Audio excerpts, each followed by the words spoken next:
मित्रांनो, परभणीचं बसस्टँड बघा अशा प्रकारे किती छान बनलेलं आहे. पण असे काही लोक आहेत त्याला घाण करायचं काम करायले. तर मी आणि माझा मित्र खूप दिवसानंतर बसस्टँडवर आलतो. कॉलेज सोडलं तेव्हापासून नव्हतं. ही गर्दी बघून तर खूप भारी वाटतं. पण हे परवासीच असं घाण करीत असेल तर हे काय बरोबर नाही राव. एक गोष्ट विचार करा, VIP घरचे लोक त्याला प्रायव्हेट स्वतःच्या गाड्या आहेत, ते त्याच्या गाड्यानं जातात. आपल्याला ह्या बसनं प्रवास करायचा, मग आपण बस पण स्वच्छ ठेवले पाहिजे आणि हे बस स्थानक पण स्वच्छ ठेवलं पाहिजे. मग अशी घाण करू नका ना यार, अशी उघड्यावर लगी करून. तिकडे बाथरूम आहेत ना, ते यूज करा ना. तर मित्रांनो, परत एकदा स्वागत करतो मी तुमचा ह्या गावठी व्लॉगमध्ये. तर आजचा व्लॉग काय असा आहे, मी आणि माझा मित्र खूप दिवसानंतर बसचा प्रवास करत आहोत. कारण आम्ही ज्या वेळेस कॉलेजला होतो फक्त त्याच वेळेस बसचा प्रवास करत होतो, तेव्हापासून नाही.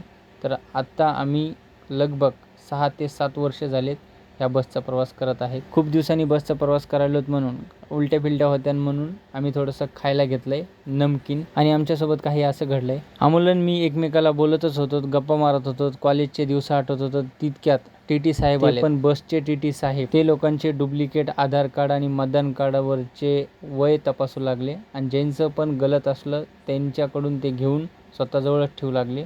तुम्ही या व्हिडिओमध्ये साफ बघू शकता. ती पण साहेबाची ड्युटी आहे. साहेब आपली ड्युटी इमानदारीनं पार पाडायले. ज्याही व्यक्तीचे आधार कार्डवरची तारीख आणि मतदान कार्डवरची तारीख गलत असेल त्या व्यक्तीचे आधार कार्ड मतदान कार्ड स्वतःजवळ घेऊन जमा करायले. जर परभणीमध्ये असेच कामं चालू राहिले तर खरंच परभणी डेव्हलप होईल बरं का. असली तर देईनच देऊ वापस.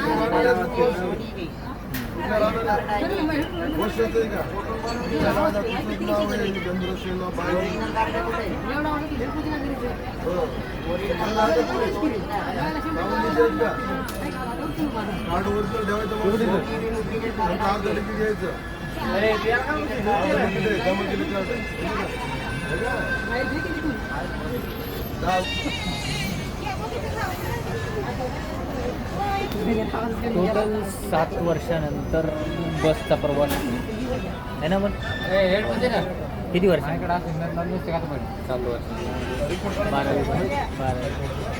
2018 सोडली. 8 वर्षानंतर मित्रांनो आम्ही दोघं बसचा प्रवास करायला कॉलेजला होतो त्यावेळेस करत होतो आणि आत्ताच करायला.